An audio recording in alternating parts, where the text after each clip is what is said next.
Hello guys, good morning. Today is November 9 at nandito kami ngayon sa Odell Park. So today, pag-uusapan natin yung PR journey namin from international student and open work permit to permanent resident. So tara. So nagland kami dito sa Canada, dito sa New Brunswick last August 2022 as international student and open work permit. Ako yung student, si Ken yung open work permit.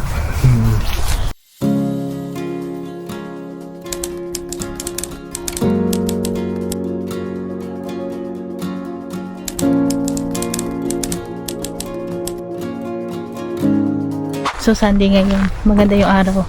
Kaya naisipin namin maglakad-lakad dito sa Odell Park. So ngayon, pag-uusapan namin yung pathway kung paano kami napunta dito sa Canada. So nagland kami dito sa New Brunswick last August 2022. So nag-start yung class ko September 5th or 6th. Fall intake ako. So yung mga naging part-time job ko noon is sa Tim Hortons. Bali parang ilang days lang ako nag-work doon kasi first time kong mag-work sa fast food. So nabigla ako.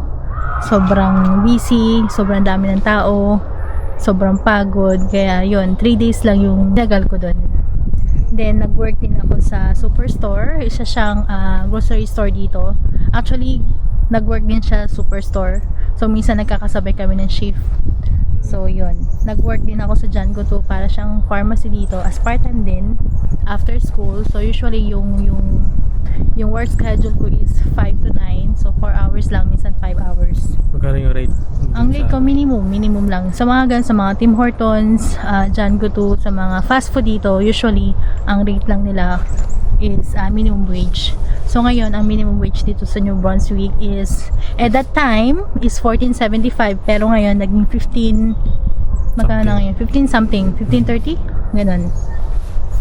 So, nag-work din ako sa nursing home, sa laundry. So yun, every alternate weekends lang naman yun. So Saturday, Sunday, alternate weekends sa nursing home. Then ikaw naman, ano yung naging part-time mo dito at saka yung mga naging full-time work mo? Nag-cure ako sa nursing home. Bagay na sinabi ko sa nakarang video na naging cleaner ako for almost like 4 months or 3 months. Tapos may part-time job ako na sa Atlantic Superstore. Tapos may part-time job din ako na estimator sa isang consulting firm. So napagsaway ko yung tatlo. Medyo okay naman. Kaso medyo mahirap lang kasi sunod-sunod yung work mo. So bali mahirap din makahanap ng timing sa rest mo. Pero so far naging okay naman kasi yun. So yun nga, yun yung mga naging work namin dito. So medyo mahirap physically. Sa mga gusto pumunta dito, dapat ano yung sarili nyo, ihanda nyo kasi kung gaano kadali yung work nyo dati sa Pinas, pang bagong salta ka dito, hindi gaano kadali yung nakahanap ng trabaho na gusto mo. So dadaan ka talaga sa mga pagsubok kasi yun naman talaga kasi gusto mo pumunta dito, hindi bagong environment. So yun, kailangan handa ka lang. Hindi ganun kadali sa iniisip ng ibang tao dito. May time na almost na kami mag-give up, na gusto na niyang bumalik ng Singapore. Ano to, after 3 months ata, na gusto niyang bumalik ng Singapore kasi hindi nga ganun kadali. So yun, nag-isip siya, gusto niyang bumalik na ng Singapore para mas ma-support niya yung pag-aaral ko dito sa Canada. So medyo may mga hindi pagkakaintindihan. Dito talaga masusubok yung ano. Yung pagkasama nyo sa isang yung pagkasama nyo. Dito talaga sa Canada masusubok yung kung gaano katatag yung relationship nyo as mag-asawa. Dito masusubok yung marriage nyo talaga kung gaano katatag. Yun na lang. Tapos nung December, medyo na-fed up na siya sa work niya. Anong ginawa mo nung December? Nag-resign na ako 2022. tapos nag-DoorDash as a part-time DoorDash. Yung DoorDash is para siyang yung parang Grab food sa atin. Grab food panda.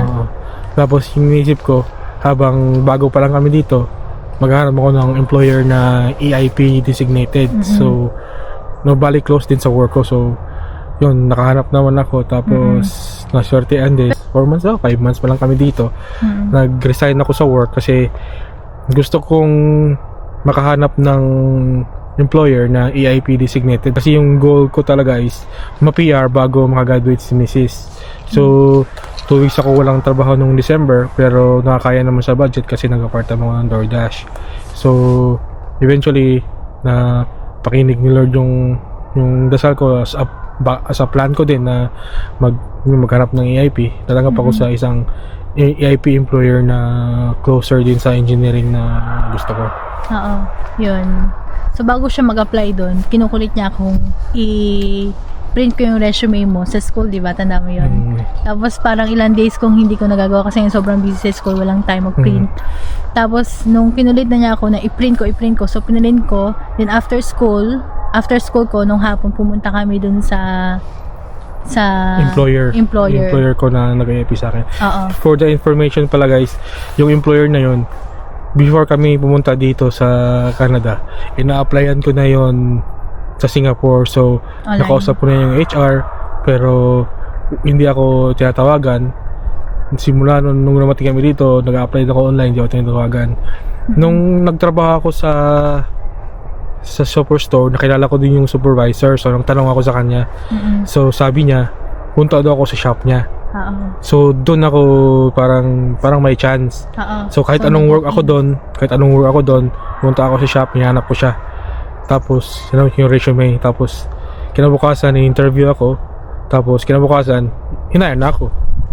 Yun nakakatuwa eh. Nung nag-walk-in siya, pumunta kami doon sa shop.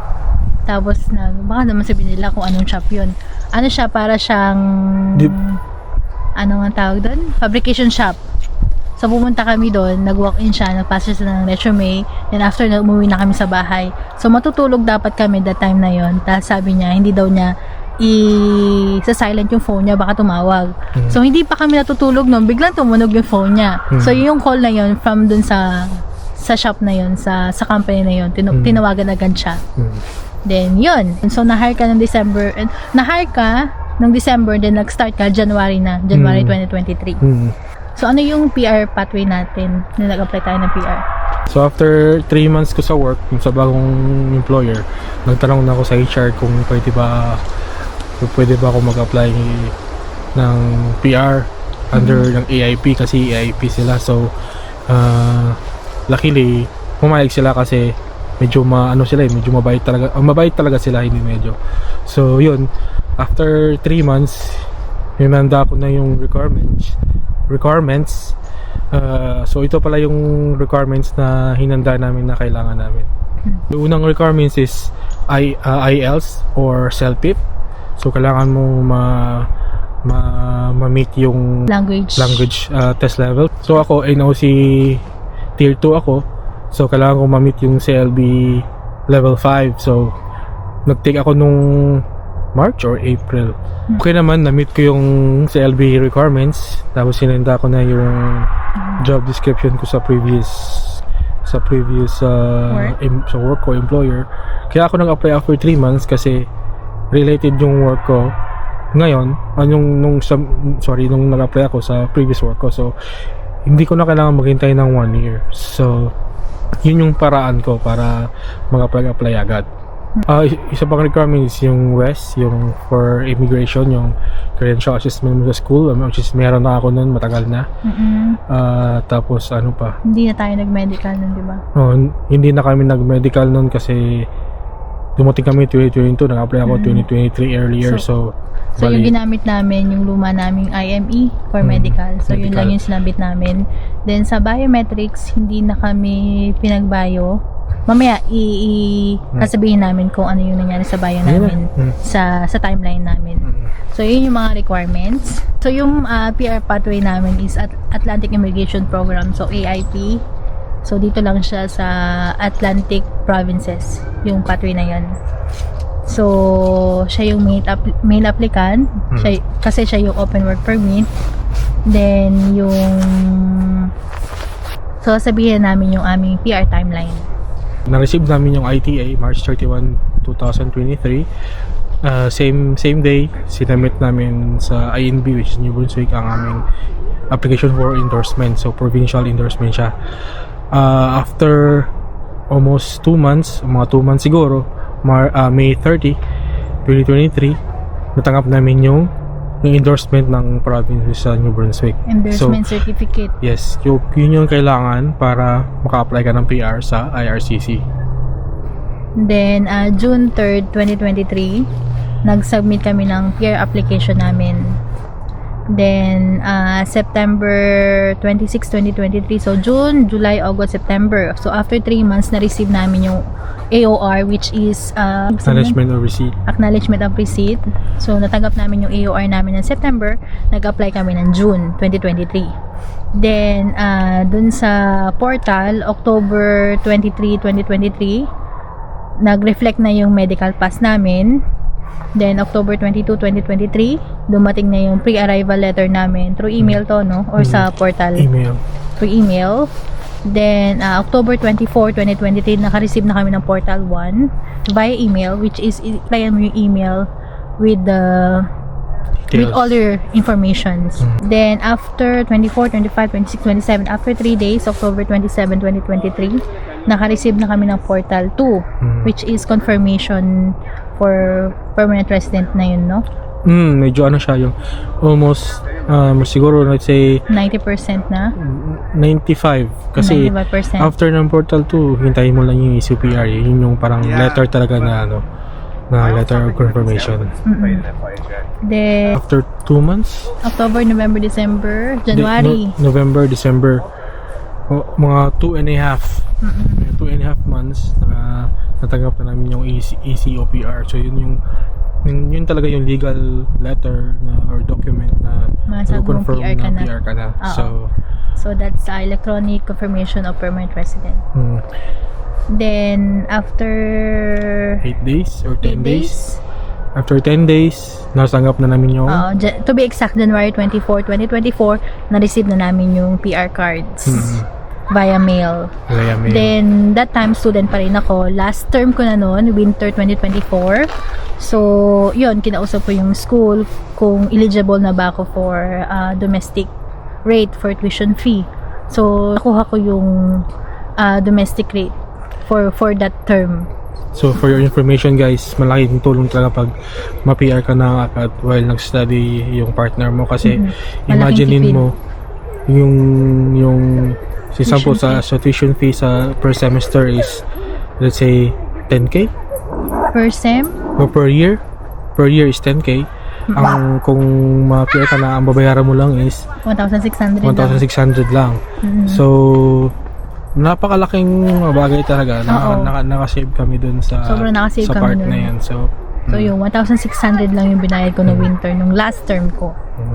Then, yung offices namin, yung AOR namin, na-receive namin siya from, since dito kami sa New Brunswick nag-apply. So, yung AOR namin is from Sydney, Nova Scotia. Then, yung Portal 1 and Portal 2 namin is from Montreal, sa Quebec. Then, yung ECOPR namin is nanggaling sa Montreal din. Yun. What do you feel right now na mag-1 year na tayo as Canadian Feeling cold. PR? Ano yung mga reflection mo sa mga pinagdaanan natin for the past 2 years dito sa Canada? As student and ngayon PR na. Grateful din kasi hindi naman lahat ng bagay makukuha mo agad. Hindi naman nakuha sa madali ang paraan. So, dito lang dapat may determination ka, may hindi ka magpapadala ng lungkot, hindi ka magpapadala ng mga negativity sa paligid mo.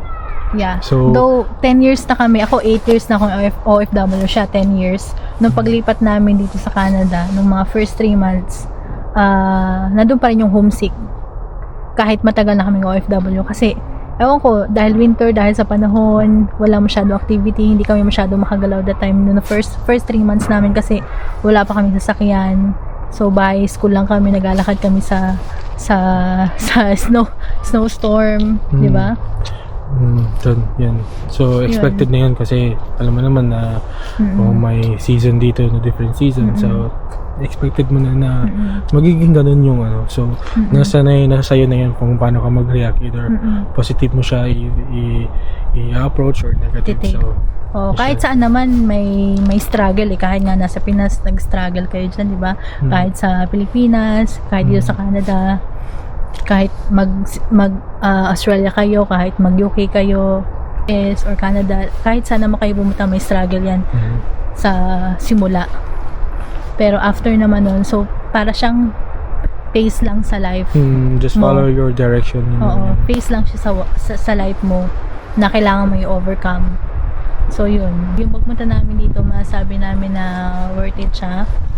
No, para sa amin, sa naging journey namin.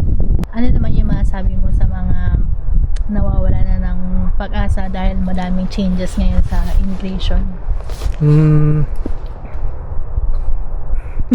Di ba, speechless? Kahit kami wala kaming masabi sa daming pagbabago, sa daming announcement ngayon ng immigration. Actually, hindi nga namin alam kung worth it pa dun sa mga papunta pa lang dito. Sa gustong pumunta dito.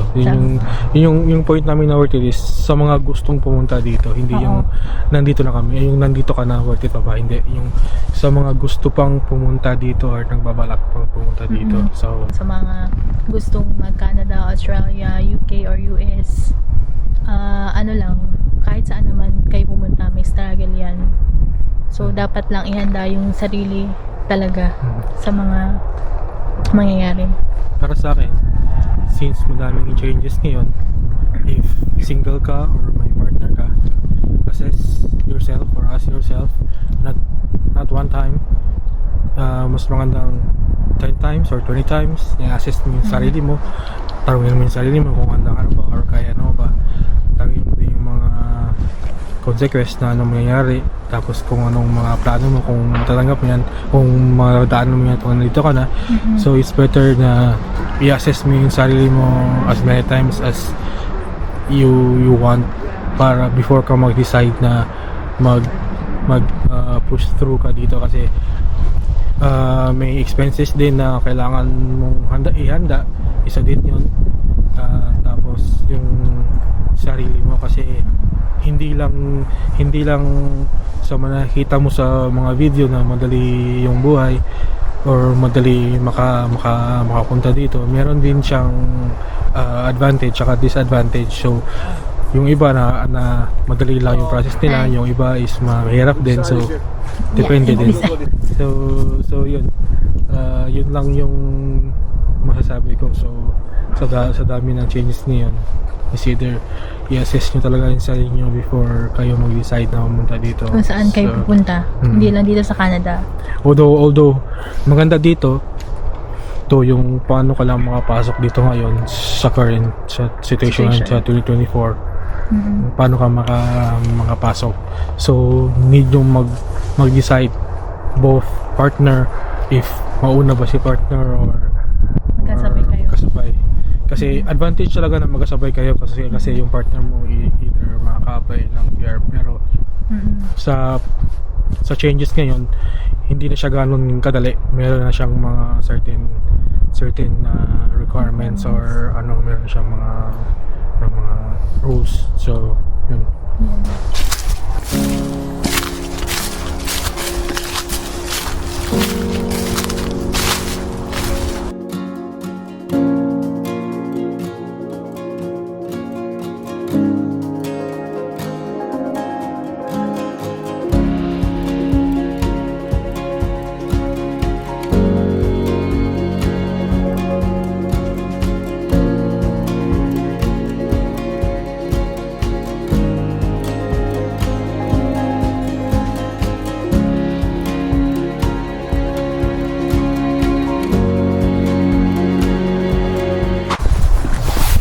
Daming tao dito ngayon. Wala nang parking.